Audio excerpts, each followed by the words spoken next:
希尔小饼的和面方法来了啊！用开水，滚烫的开水把这面，烫1/3啊！不管你是多少面啊，你就把你这个面，给它烫1/3。这1/3用开水烫完，剩下这2/3给它用凉水啊，井拔凉水啊。就是1/3用开水，然后剩下2/3给它用凉水。我用这个白面是黄杂面啊，老式面粉，店铺里都有啊。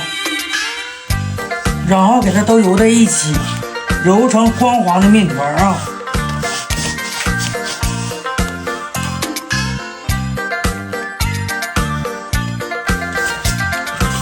就揉成这么软，醒个1小时半小时的，就可以烙希尔的小油饼了啊。但是必须得用大豆油烙啊，用豆油烙饼才能金黄酥脆呀。